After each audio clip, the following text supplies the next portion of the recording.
ترمیم کے حوالے سے بلاول بھٹو زرداری کو سب سے زیادہ آگ لگی ہوئی ہے۔ وہ کہتے ہیں کہ چاہتے ہیں کہ شام سے پہلے آئینی ترمیم ہو جائے۔ مولانا فضل الرحمان کبھی ادھر کبھی ادھر۔ اسی طرح سے مسلم لیگ نون کے سارے وزراء کی خواہش ہے کہ جلد سے جلد آئینی ترمیم منظور ہو جائے، جبکہ تحریک انصاف آئینی ترمیم کی مخالفت کر رہی ہے۔ مولانا فضل الرحمان بھی کبھی تحریک انصاف کے ساتھ، کبھی پیپلز پارٹی کے ساتھ، کبھی مسلم لیگ نون کے ساتھ ہو جاتے ہیں۔ یہ ترمیم ہوگی یا نہیں ہوگی، اس حوالے سے حتمی طور پر کچھ نہیں کہا جا سکتا، لیکن علی احمد کرد کی طرف سے اب کہا گیا ہے کہ میں دیکھتا ہوں کہ آئینی ترمیم کون کرواتا ہے، کسی کا باپ بھی آئینی ترمیم نہیں کر سکتا۔ انہوں نے کہا کہ ہم آئینی ترمیم نہیں ہونے دیں گے۔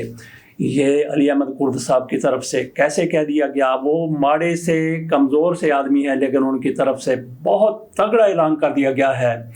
کیا اپنے اعلان پر وہ قائم رہیں گے؟ کیا وہ آئینی ترمیم نہیں ہونے دیں گے؟ بلاول بھٹو زرداری کو سب سے زیادہ تکلیف یہ ہے کہ منصور علی شاہ صاحب پاکستان سپریم کورٹ کے چیف جسٹس نہ بن جائیں۔ ان کی طرف سے کئی بار کہا گیا کہ ہمیں کوئی مسئلہ نہیں ہے کہ عزیز صاحب چیف جسٹس رہتے ہیں یا پھر منصور علی شاہ صاحب آ جاتے ہیں، لیکن اصل میں ان کو تکلیف یہی ہے، اگر یہ آ گئے تو ان کے ابے کی لٹیا ڈوب جائے گی، خود ان کی لٹیا بھی ڈوب جائے گی، مسلم لیگ نون کی حکومت یہ بھی جاتی رہے گی۔ حالانکہ ایسا بالکل ہرگز نہیں ہے۔ اب انصار عباسی صاحب کی طرف سے یہ پیغام دیا گیا ہے۔ کس نے ان کو پیغام دیا، کس تک یہ پیغام پہنچانا ہے؟ ان کو پیغام دیا گیا ہے منصور علی شاہ صاحب کی طرف سے، اور حکومت کو یہ پیغام دیا جا رہا ہے کہ شانت رہیں، بے فکر رہیں۔ منصور علی شاہ صاحب اگر پاکستان کے چیف جسٹس بن جاتے ہیں تو وہ کچھ ایسا نہیں کریں گے کہ یہ حکومت جاتی رہے گی، جیسے خواجہ آصف کی طرف سے کہا گیا کہ ہمارا بیڑا غرق ہو جائے گا اور یہ اس معاملے کو ٹیک اپ کر لیں گے۔ تو اس حوالے سے انصار عباسی صاحب کی طرف سے ایک خبر دی گئی ہے، وہ خبر مکمل طور پر میں آپ کے سامنے رکھتا ہوں، جس میں بلاول بھٹو زرداری کے خدشات موجود ہیں۔ آج خواجہ صاحب جو کچھ کہہ رہے ہیں وہ بھی اس میں سارا کچھ موجود ہے۔ انصار عباسی صاحب کو کس نے کہا، کس تک پیغام پہنچانا ہے؟ بہرحال انہوں نے یہ کہا کہ میری اس کے ساتھ بات ہوئی، اس کے ساتھ بات ہوئی، اور اس کی منصور علی شاہ صاحب کے ساتھ بڑی لیک ہے، یہ انصار عباسی کی طرف سے کہا گیا، لیکن انہوں نے کان ادھر سے جا کے پکڑا ہے۔ بہرحال یہ میسج ہے منصور علی شاہ صاحب کا اس حکومت کے لیے اور حکومت کو کنٹرول کرنے والوں کے لیے۔ آئیے دیکھتے ہیں کہ انصار عباسی صاحب کیا کہتے ہیں۔ حکمران سیاسی جماعتوں کے اندیشوں کے برعکس 24 اکتوبر کے بعد کی سپریم کورٹ کوئی مہم جوئی نہیں کرے گی۔ یہ وہ بات ہے جس پر سیاسی رہنماؤں کے درمیان بحث و مباحثہ ہو رہا ہے۔ ایک باخبر ذریعے کا کہنا ہے کہ یہ بات ایک ماہر قانون نے کچھ ایسے اعلیٰ سیاسی رہنماؤں کو بتائی ہے جو اس وقت اعلیٰ عدلیہ میں تقرریوں کے حوالے سے اصلاحات اور وفاقی آئینی عدالت کے قیام کے لیے آئینی پیکج پر مذاکرات میں مصروف ہیں۔ ذریعے کا کہنا تھا کہ یہ ماہر قانون اعلیٰ عدلیہ کے ججوں تک رسائی رکھتا ہے۔ دا نیوز نے اس ماہر قانون سے رابطہ کیا، لیکن اس نے صرف اس شرط پر اس بات کی تصدیق کی کہ اس کا نام سامنے نہیں لایا جائے گا۔ اس ماہر قانون نے افسوس کا اظہار کیا کہ سپریم کورٹ کے کچھ ججوں کو غیر ضروری طور پر متنازعہ بنایا گیا ہے۔ اگرچہ سیاست، میڈیا اور قانونی برادری میں کئی لوگ ریزرو نشستوں کے مقدمے کے فیصلے کو کمزور سمجھتے ہیں، لیکن ذریعے کا اصرار تھا کہ سپریم کورٹ 25 اکتوبر کے بعد کوئی مہم جوئی نہیں کرے گی۔ خصوصی نشستوں پر سپریم کورٹ کے 12 جولائی کے فیصلے کے بعد حکومت کو ڈر ہے کہ سپریم کورٹ 8 فروری کے عام انتخابات کا آڈٹ کرے گی، تاکہ پی ٹی آئی کے لیے راہ ہموار کرنے کی خاطر شہباز شریف حکومت کو ہٹایا جا سکے۔ انصار عباسی اپنی خبر میں کہتے ہیں کہ دلچسپ بات یہ ہے کہ عمران خان سمیت پی ٹی آئی کے کچھ رہنما بھی 25 اکتوبر کے بعد کی سپریم کورٹ سے یہی توقع رکھتے ہیں۔ حکومت کا خوف اس وقت مزید بڑھ گیا جب سپریم کورٹ کے 8 ججز نے 14 ستمبر کو ریزرو نشستوں کے فیصلے پر وضاحت جاری کی۔ یہ وہ وقت تھا جب حکومت اور اس کے اتحادی پارلیمنٹ میں آئینی ترمیم پیکج لانے کے لیے تیار تھے۔ حکمران سیاسی جماعتوں نے ججز کی جانب سے وضاحت جاری کرنے کے وقت پر سوال اٹھایا تھا۔ پیپلز پارٹی کے چیئرمین بلاول بھٹو زرداری حال ہی میں خبردار کر چکے ہیں کہ 26ویں آئینی ترمیم کی منظوری میں 25 اکتوبر سے زیادہ تاخیر ہوئی تو اداروں کے درمیان تصادم ہو سکتا ہے اور پارلیمنٹ کو نقصان ہوگا۔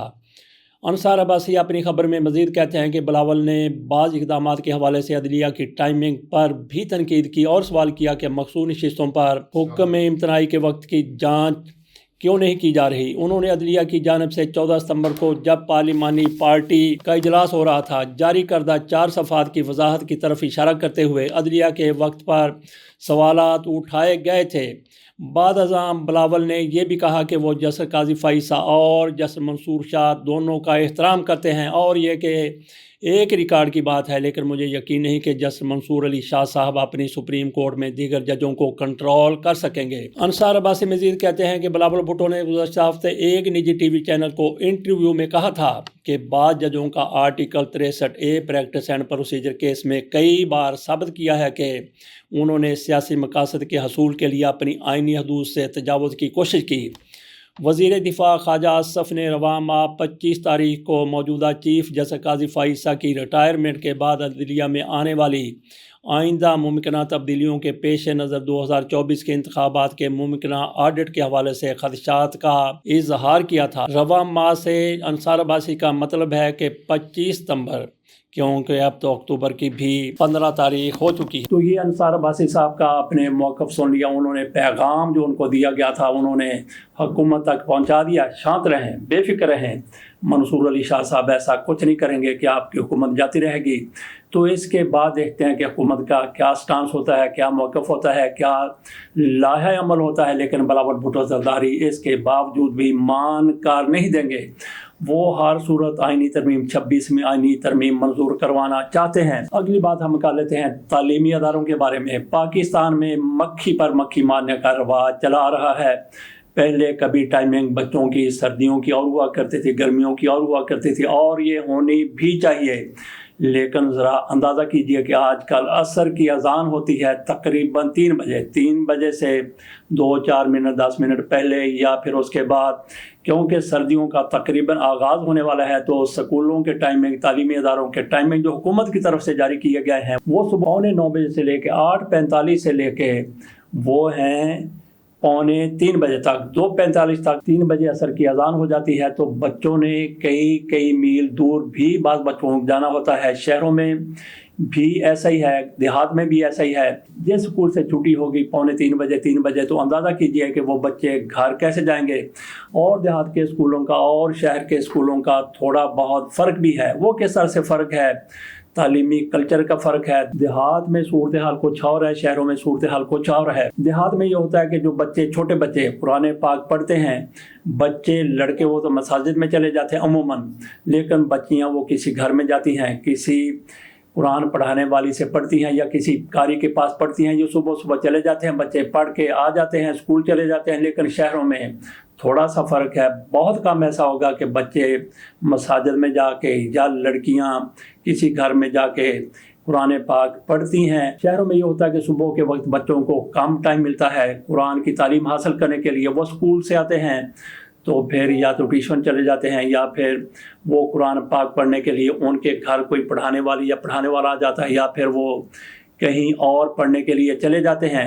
اس کے علاوہ بچوں نے کھیلنا بھی ہوتا ہے۔ 5 بجے آج کل سورج غروب ہو جاتا ہے، 5:15 5:30 بجے، تو آپ اندازہ کر سکتے ہیں کہ بچوں کے پاس کھیلنے کا، قرآن پاک پڑھنے کا کہاں ٹائم بچتا ہے۔ تو اسکولوں کے لیے جس طرح سے ٹائمنگ مقرر کیے گئے ہیں، تھوڑا سا ہمارے کرتا دھرتاؤں کو اس کا خیال کر لینا چاہیے تھا۔ ادھر عظمیٰ بخاری صاحبہ کی طرف سے جس طرح کی باتیں کی جاتی ہیں، کچھ لوگ تو کہتے ہیں کہ پنجاب حکومت، یہ چونکہ پنجاب حکومت کی وزیر اطلاعات ہیں، پنجاب حکومت کا یہ ماؤتھ پیس ہے، پنجاب حکومت کی یہ ترجمان ہے، پنجاب حکومت کا یہ سارا کچھ ہے، لیکن اس خاتون کے بارے میں یہ کہا جاتا ہے کہ پنجاب حکومت جتنا زیادہ جھوٹ بولتی ہے اتنا زیادہ اور کوئی جھوٹ نہیں بولتا۔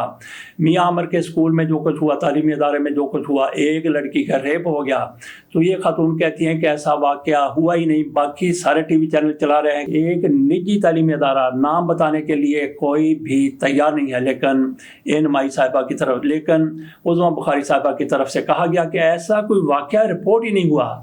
تو اس سے اندازہ کیا جا سکتا ہے کہ بڑے لوگوں کو بچانے کے لیے یہ چھوٹی ذہنیت کے لوگ کس طرح سے آگے آ جاتے ہیں۔ ادھر احمد ولی خان صاحب، ولی خان کے پوتے، وہ میدان میں آئے، ان کی طرف سے ایک رائے کا اظہار کیا گیا ہے اور ایک انہوں نے فتویٰ دیا ہے۔ رائے انہوں نے یہ دی ہے کہ خیبر پختونخوا کا نام صرف پختونخوا ہونا چاہیے، خیبر اس کے ساتھ نہیں ہونا چاہیے، جبکہ خیبر پختونخوا کا نام کبھی صوبہ سرحد تھا، لیکن اس کے بعد وہ خیبر پختونخوا صوبہ بنا دیا گیا، تو اس کا نام خیبر ہونا چاہیے، پختونخوا کہنے کی کوئی ضرورت نہیں ہونی چاہیے۔ بہت سے لوگ کہتے رہے، پہلے بھی کہتے رہے، آج بھی کہتے ہیں کہ خیبر پختونخوا صرف خیبر ہونا چاہیے، خیبر صوبہ ہونا چاہیے، جیسا کہ خیبر وہاں پہ ہے۔ یہ لسانیت کی طرف چلے جاتے ہیں کہ پختونخوا نام رکھا جائے، کیوں رکھا جائے؟ بہرحال ان کی مرضی کے مطابق خیبر پختونخوا نام رکھ دیا گیا۔ وہ بھی ان کو بارے میں نہیں ہے کہ ہم نے صرف اور صرف تعصب پر مبنی نام رکھنا ہے۔ خیبر نام بڑا زبردست ہے، ان کے صوبے میں موجود ہے، تو پھر پختونخوا کی طرف یہ لوگ کیوں چلے جاتے ہیں؟ ان کا فتویٰ یہ سامنے آیا ہے تحریک انصاف کے حوالے سے۔ انہوں نے کہا ہے کہ آپ جیسا بھی آئینی مسودہ لے آئیں، تحریک انصاف بالکل بھی نہیں مان کر دے گی، وہ کسی تجویز کو نہیں مانے گی۔ یہ ان کی طرف سے فتویٰ جاری کر دیا گیا ہے تحریک انصاف کے حوالے سے کہ تحریک انصاف کسی فساد کی جڑ ہے، وہ اس چیز کو آگے جانے نہیں دے گی۔ وہ آئین میں ترمیم کے حوالے سے جو بھی آپ تجویز لے آئیں اس نے اس کی نفی کرنی ہے۔